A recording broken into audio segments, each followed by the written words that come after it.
പ്രജിതേ, നാം ഇപ്പോൾ എണ്ണ വാങ്ങുന്നത് റഷ്യയിൽ നിന്നാണ്. അപ്പോൾ എണ്ണ വാങ്ങുന്നത് റഷ്യയിൽ നിന്നാണല്ലോ എന്നൊരു ചോദ്യം ട്രംപിൻ്റെ ഭാഗത്തു നിന്നുണ്ടായി. അപ്പോൾ അത് വാങ്ങരുതെന്നാണോ ഉദ്ദേശിച്ചെന്നുണ്ടെങ്കിൽ ഞങ്ങൾ അവിടുന്ന് വാങ്ങുള്ളൂ എന്ന് തിരിച്ച് വളരെ കർശനമായ ഒരു മറുപടി ഇന്ത്യ കൊടുത്തു എന്ന് പറയുന്നുണ്ട്. എന്താണ് അതിലെ ഒരു കഥ? ഇന്ത്യ ഡയറക്റ്റ് അങ്ങ് മറുപടി പറയല്ല, ഇന്ത്യ അതങ്ങ് ചെയ്ത് കാണിച്ചു കൊടുത്തു, പ്രവർത്തിച്ച് കാണിച്ചു കൊടുത്തു. അപ്പം ട്രംപ് ഈ യുക്രൈൻ റഷ്യ പ്രശ്നമുണ്ടല്ലോ, അപ്പൊ എല്ലാത്തിന്റെ ഇടയിലേക്ക് ചെന്നിട്ട് കൈയിട്ട് വാരുക എന്ന് പറയുന്നത് ട്രംപച്ചായന്റെ ഒരു സ്ഥിരം പരിപാടിയാണ്, അമേരിക്കയുടെ ശൈലിയാണ്. അപ്പോൾ ട്രംപിന് അത് കുറച്ച് കൂടുതലാണ്. അപ്പോ പൊതുവിൽ പറഞ്ഞു റഷ്യക്ക് സാമ്പത്തിക ഉപരോധമൊക്കെ വരും എന്നുള്ള രീതിയിൽ പറയുകയും ഒക്കെ ചെയ്തതാണ്.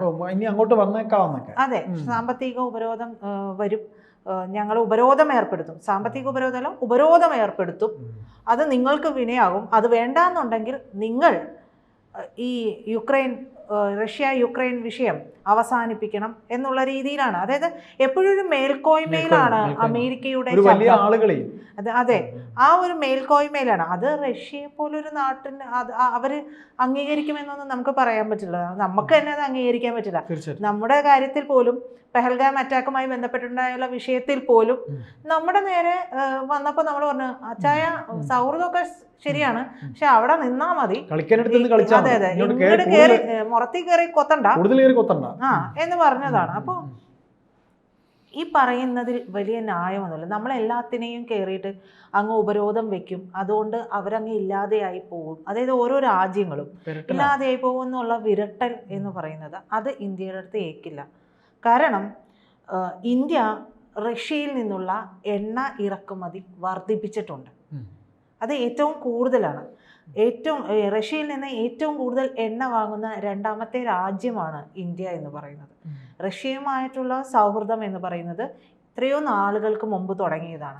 ആ ബന്ധത്തിന് വേറെ വിള്ളലുകളൊന്നും അവിടെ വരുത്തുന്ന രീതിയിൽ ഉണ്ടായിട്ടില്ല. അപ്പൊ പിന്നെ നമ്മൾക്കത് കൂടുതൽ നല്ലതല്ലേ, നമ്മളുടെ സൗഹൃദപരമായി ഇരിക്കുന്ന നാട്ടിൽ നിന്ന് നമ്മൾ അത് വാങ്ങുന്നു എന്നുള്ളതാണ്. അതിന് മറ്റൊരാൾ വന്ന് നീ വാങ്ങരുത് അവന്റെ കയ്യിൽ എന്ന് പറയുന്നത് തന്നെ മര്യാദകേടാണ്.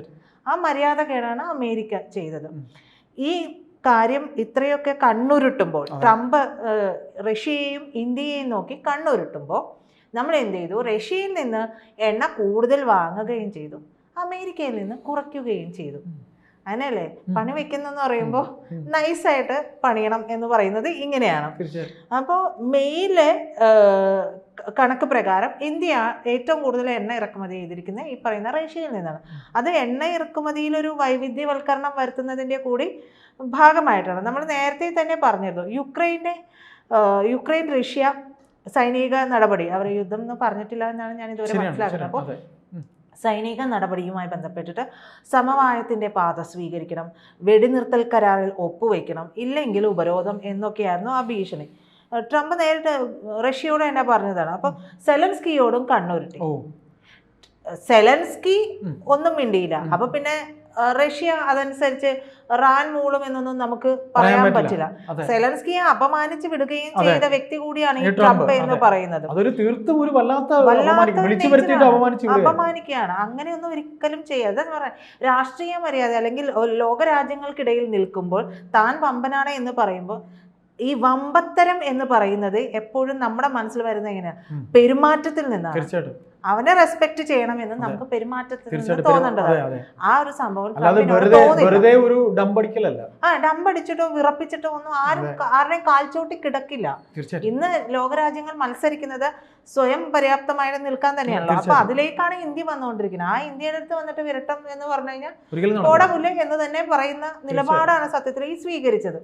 അപ്പൊ ഈ ഭീഷണി നിലനിൽക്കെയാണ് ഇന്ത്യ റഷ്യയിൽ നിന്നുള്ള എണ്ണ വാങ്ങുന്നത് പോലും. ഈ മാസം അതായത് മെയ്യിൽ ക്രൂഡ് ഓയിൽ ഇറക്കുമതിയുടെ 40% റഷ്യയിൽ നിന്നാണ് നമ്മൾ ചെയ്തിട്ടുള്ളത്. അപ്പോൾ പെർ ഡേ 1.95 ദശലക്ഷം ബാരലാണ് വാങ്ങിയത് ഈ മെയ് മാസത്തിൽ. ഏപ്രിലിൽ പെർ ഡേ 1.93 ദശലക്ഷം ബാരൽ എണ്ണയാണ് വാങ്ങിയത്. അപ്പോൾ എവിടെ നിന്ന് കുറഞ്ഞു കിട്ടുമോ അവിടെ നിന്ന് വാങ്ങുക എന്നുള്ളത് കൂടിയാണ് നമ്മുടെ ഒരു തന്ത്രം. നമ്മൾ ഇത് റഷ്യയെ കൂടാതെ Iraq, Saudi, UAE, America, Nigeria, Angola, Kuwait ഈ രാജ്യങ്ങളിൽ നിന്ന് കൂടി നമ്മൾ എണ്ണ വാങ്ങുന്നുണ്ട്. അതുകൊണ്ടാണ് എവിടെ വില കുറച്ച് നമുക്ക് പർച്ചേസ് ചെയ്യാൻ പറ്റും, നമ്മൾ അവിടെ നിന്ന് വാങ്ങുന്നു എന്നുള്ളത്. അപ്പോൾ നമ്മൾ നേരത്തെ പറഞ്ഞു ഏറ്റവും കൂടുതൽ എണ്ണ വാങ്ങുന്ന, റഷ്യയിൽ നിന്ന് ഏറ്റവും കൂടുതൽ എണ്ണ വാങ്ങുന്ന രണ്ടാമത്തെ രാജ്യം ഇന്ത്യയാണ്. ഏതാണ്ട് ഒരു 90% ഇറക്കുമതിയാണ് വരുന്നത്. അതും സൗഹൃദം മാത്രമല്ല, നമ്മൾ അത് സൗഹൃദത്തിന്റെ കാര്യം പറഞ്ഞു എന്നുണ്ടെങ്കിൽ പോലും അതിൽ വില കുറച്ച് നൽകുക എന്നുള്ള ഒരു വിഷയം വന്നിട്ടുണ്ട്. ആ ഒരു സമയത്ത് ഒരു ക്രൈസിസ് വരികയും ആ സമയത്താണ് റഷ്യ പറയുന്നത് നമ്മൾ വില കുറച്ച് തരാമെന്നുള്ള രീതിയിൽ പറയുകയും ചെയ്തതായിട്ടാണ് എൻ്റെ ഒരു ഓർമ്മ. എന്തായാലും റഷ്യക്ക് മുമ്പിൽ ട്രംപ് വെച്ചിട്ടുള്ള ഭീഷണി, സമാധാന കരാറിൽ എത്തിയില്ലെങ്കിൽ ഉപരോധം ഏർപ്പെടുത്തും. അപ്പോൾ സമാധാന കരാറിൽ എത്തിയില്ലെങ്കിൽ അവിടെ വിഷയം ഉണ്ടാവും, ഉപരോധം ഏർപ്പെടുത്തും, മര്യാദക്ക് ചെയ്തോണം എന്നുള്ളതായിരുന്നു. അപ്പൊ റഷ്യ അതിന് തയ്യാറല്ല തന്നെ. അപ്പോൾ ആ വിഷയം വരുമ്പോഴാണ് ഞങ്ങൾ ഉപരോധം ഏർപ്പെടുത്തുന്നത് പറഞ്ഞാൽ അങ്ങനെ ആ ഒരു രാജ്യത്തെ പിന്നാക്കം കൊണ്ടുപോകുക എന്നുള്ളതാണ് ട്രംപ് ഉദ്ദേശിച്ചത്. അപ്പോൾ ഈ ഭീഷണിയൊക്കെ നിലനിൽക്കുമ്പോഴും വില കുറച്ച് കിട്ടുന്നത് കൊണ്ടും സൗഹൃദമുള്ളത് കൊണ്ടും ആ ബന്ധത്തെ മുന്നോട്ട് കൊണ്ടുപോവുകയാണ് ഇന്ത്യ ചെയ്തിട്ടുള്ളത്. അതെ, ഈ സമയത്ത് ആ സമയത്ത് തന്നെ ഇന്ത്യയിലെ എണ്ണ ശുദ്ധീകരണശാലകളിലൊക്കെ അറ്റകുറ്റപ്പണികളൊക്കെ നടക്കുന്ന ഒരു സമയമാണ് ഈ സമയത്ത്. എന്നിട്ട് പോലും ഈ പറയുന്ന എണ്ണ വാങ്ങുന്നതിൽ റഷ്യയിൽ നിന്നാണ്, വേണമെങ്കിൽ എണ്ണ ശുദ്ധീകരണശാലയിലൊക്കെ പണി നടക്കുകയാണ് എന്നുള്ളത് കൊണ്ട് തന്നെ നമുക്ക് എണ്ണ വാങ്ങിക്കുന്നതിൽ കുറവ് വരുത്താം. നമ്മൾ എന്നിട്ട് പോലും അത് ചെയ്തിട്ടില്ല എന്നുള്ളത് തന്നെയാണ്. അപ്പോൾ മെയ്യില് പെർ ഡേ 4.97 ദശലക്ഷം ബാരലാണ് നമ്മൾ വാങ്ങിയിട്ടുള്ളത്. ആ സമയം തന്നെ ജാംനഗർ എണ്ണ ശുദ്ധീകരണശാലയിലെ പണി പൂർത്തിയാവുകയും ചെയ്തു. അപ്പോൾ അവിടെ ഒരു വിഷയം ഇല്ലാതെയാവുന്നുണ്ട്. ആ ഒരു അറ്റകുറ്റപ്പണി എന്നുള്ള ആ ഒരു ജർക്കിംഗ് വരുന്ന ഒരു വിഷയം തന്നെ അവിടെ ഇല്ലാതെയാവുകയാണ്.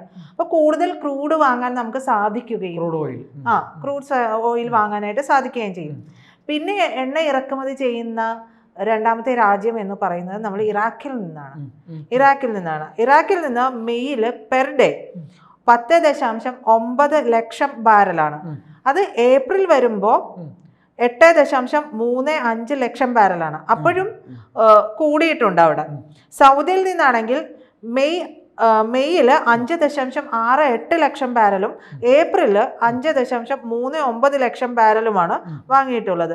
പിന്നെ നമ്മൾ വാങ്ങുന്നത് UAE-യിൽ നിന്നാണ്. UAE-യിൽ നിന്ന് മെയ്യില് 4.95 ലക്ഷം ബാരലും ഏപ്രിലില് 2.68 ലക്ഷം ബാരലാണ്. ഇത് വല്ലാതെ ഉയർന്നിട്ടുണ്ട്. UAE-യിൽ നിന്ന് നമ്മൾ കൊണ്ടുവരുന്നതും വാങ്ങിയിട്ടുണ്ട്. ഈ മാസം അമേരിക്കയിൽ നിന്ന് വാങ്ങിയിട്ടുള്ളത് 2.28 ലക്ഷം ബാരൽ മാത്രമാണ് പെർ ഡേ വാങ്ങുന്നത്. അത്രയും ബാരൽ എണ്ണ മാത്രമാണ്. അതെ, ഏപ്രിലാണെങ്കിൽ നമ്മളത് 3.37 ലക്ഷം ബാരലായിരുന്നു. അത് നന്നായിട്ട് കുറച്ചു. അത് കുറയ്ക്കുക എന്ന് പറയുന്നത് തന്നെ അമേരിക്കയുടെ ഇത്തരത്തിലുള്ള ഒരു മേധാവിത്വം സ്ഥാപിക്കലുണ്ട്, മേൽക്കോയ്മ സ്ഥാപിക്കൽ, അതിനുള്ള അടി തന്നെയാണ്. നമുക്ക് മറ്റിടങ്ങളിൽ നിന്ന് വില കുറച്ച് കിട്ടുമെന്നുണ്ടെങ്കിൽ നമ്മൾ അത് വാങ്ങുന്നു. അത്തരം കാര്യങ്ങൾ ഒരു രാജ്യത്തിന്റെ ആഭ്യന്തര കാര്യമാണ്. അത്തരം കാര്യങ്ങളിലൊന്നും അമേരിക്ക കയറി ഇടപെടേണ്ട, നമ്മുടെ വീട്ടിലെ കാര്യത്തിൽ വേറൊരാൾ കയറി ഇടപെടേണ്ട ആവശ്യമില്ല. അതെ, അപ്പൊ അത് കൃത്യമായിട്ട് മനസ്സിലാക്കി കൊടുക്കുന്നുണ്ട്. പ്രവൃത്തിയിലൂടെ തന്നെയാണ് എന്നുള്ളതാണ്. അപ്പൊ ഇത് നമ്മൾ പറഞ്ഞു, ഖത്തറിലെ LNG വാങ്ങുന്നത് നമ്മൾ കുറച്ചു. തീർച്ചയായിട്ടും. അപ്പൊ അതും ഒരു നയതന്ത്രപരമായിട്ടുള്ള തീർച്ചയായിട്ടും വെറുതെ വാഗ്ദോരണിയിലല്ല കാര്യം, പ്രവൃത്തിയിലൂടെ ഇന്ത്യയുടെ പല പ്രവൃത്തികളും ഇങ്ങനെയുള്ള രീതിയിലാണ് ഇപ്പൊ. അതെ, എല്ലാവരുടെ മുമ്പിൽ പോയി ഘോരഘോരം പറഞ്ഞുകൊണ്ടല്ല ഇന്ത്യയുടെ നയങ്ങൾ പ്രഖ്യാപിക്കുന്നത്. അതൊക്കെ ഒരു നല്ല മാറ്റമാണ്. അതെ, അത് പൊളിറ്റിക്കലി ഭയങ്കരമായിട്ട് മാറിയതിന്റെ ഒരു. അതുകൊണ്ടാണ് ഇന്ത്യ ഒരു ട്രസ്റ്റബിൾ രാജ്യമായിട്ട് മാറുന്നത് പോലും അതുകൊണ്ടാണ്. കാരണം ഇന്ത്യയുടെ രീതികൾ എന്ന് പറയുന്നത് വെറുതെ അങ്ങോട്ടും ഇങ്ങോട്ടും പോയിട്ട് തമ്മിലടിപ്പിക്കുക എന്നുള്ളത് സമയമില്ല. നമ്മുടെ രാജ്യത്തെ ഏറ്റവും കൂടുതൽ പണിയെടുക്കുന്ന ആരാണെന്ന് വെച്ചിട്ടുണ്ടെങ്കിൽ നമ്മുടെ പ്രധാനമന്ത്രിയാണ്. തീർച്ചയായിട്ടും വിദേശയാത്രകളിലൂടെ ഒരുപാട് കുറ്റപ്പെടുത്തിയിരുന്നു. അതെ, വിദേശയാത്രകൾ മാത്രമല്ല, അദ്ദേഹം ഒരു ദിവസം പണിയെടുക്കുന്ന, അദ്ദേഹം ഉണർന്നിരുന്ന് ചെയ്യുന്നതിന്റെ എത്ര അംശം നമ്മൾ ചെയ്യുന്നു പൊളിറ്റിക്കലി നമ്മൾ ആരാധന കൊണ്ട് പറയുന്നൊന്നുമല്ല, ഒരു വ്യക്തി എന്ന രീതിയിൽ അദ്ദേഹം ഉറപ്പായിട്ടും അത് നമ്മൾ മനസ്സിലാക്കണം എന്നുള്ളത് ഇന്ത്യയിലെ ഓരോ പൗരനും മനസ്സിലാക്കണം. വെറുതെ കുറ്റം പറയാൻ വേണ്ടി മാത്രം വാ തുറന്നിട്ട് കാര്യമില്ല. എന്തായാലും ഈ ഒരു കാര്യത്തിൽ അമേരിക്കയുടെ ഇടപെടൽ അമേരിക്കയ്ക്കുള്ള നല്ല കൃത്യമായ മറുപടി തന്നെയാണ് ഇന്ത്യ കൊടുത്തിട്ടുള്ളത്.